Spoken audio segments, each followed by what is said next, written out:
Hi everyone, I'm Ritvik. I'm Ritti, and our idea is Autonet. Did you know that the global autonomous vehicle market size is predicted to grow at a CAGR of 37.1% through 2032? This shows that autonomous driving is set to be our future. However, current self driving technologies often struggle in scenarios demanding split second decision making, leading to many concerns about safety and efficiency. In fact, in 2022, approximately 400 crashes of vehicles with partially automated driver assist systems were reported to the NHTSA. And although solutions have been introduced, such as vehicle to everything networks, they present many logistical challenges and simply aren't realistic for current times. But instead of vehicle to everything networks, what if we did vehicle to vehicle networks? And that's where Autonet comes in. We're talking about an innovation that allows autonomous vehicles to get real time positional data from all vehicles in its vicinity. This enables them to make decisions based on a much greater and useful amount of information, thereby making autonomous vehicles incredibly safer and getting us a step closer to the future of transport. Let me elaborate using the ERRC grid. First, Autonet eliminated the need for a complex infrastructure setup like a vehicle to everything network. It raised the amount of data autonomous vehicles can receive, making them much safer. It also reduced the complexity of data processing algorithms needed for LiDAR technology.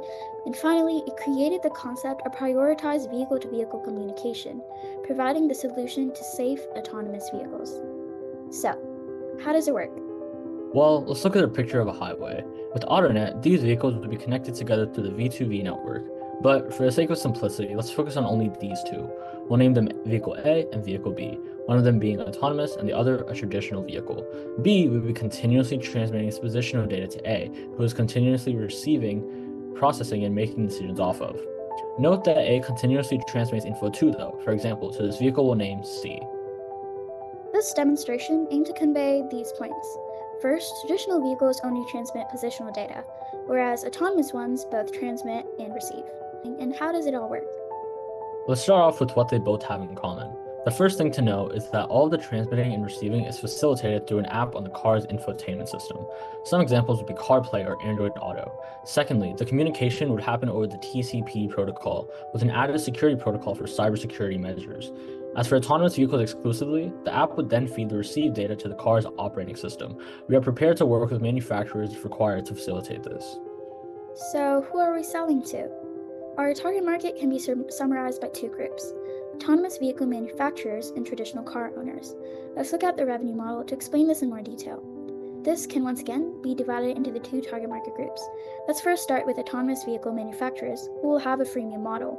In the free version, the car will transmit and receive raw data, requiring a car to process it. In the paid version, the data received will be processed through our app, allowing the car to receive usable data, requiring no effort from the manufacturer's side. Now, for traditional car owners, the app is completely free. However, in order to incentivize them to install it, we'll be working with car insurance companies to promote the app. So who are our competitors? Well, no one really. With Autonet, we have the first mover advantage, having created a new innovation that doesn't have competitors. Despite saying that, let's take a look at this graph, comparing the existing self-driving technology in autonomous vehicles with Autonet. A brief look can show you that Autonet is offering much more than LiDAR.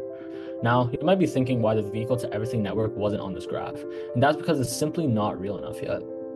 In fact, it's estimated to take at least 8 to 13 years before a vehicle to everything network could be fully deployed. But between now and then, how many accidents will happen? How many lives will we lose? And is this estimate even close? Honestly, we don't know, and we can't wait around to find out. We need a solution now, and we know that that solution is V2V networks. According to the NHTSA, V2V networks can result in 13% fewer crashes and 600,000 less accidents each year. These numbers demonstrates Autonet's immense potential to save lives. It's something that we're really passionate about. But passion aside, why us? I'll go first. I actually came up with an idea of a V2V network last summer. I decided to write a white paper on my idea, which became the backbone of Autonet. And from there, after realizing the potential of this concept, I decided to help bring it to life. With my experience in business gained through multiple ventures over the years and my brother's technical expertise, we make an ideal team. To conclude, Autonet is a blue ocean idea.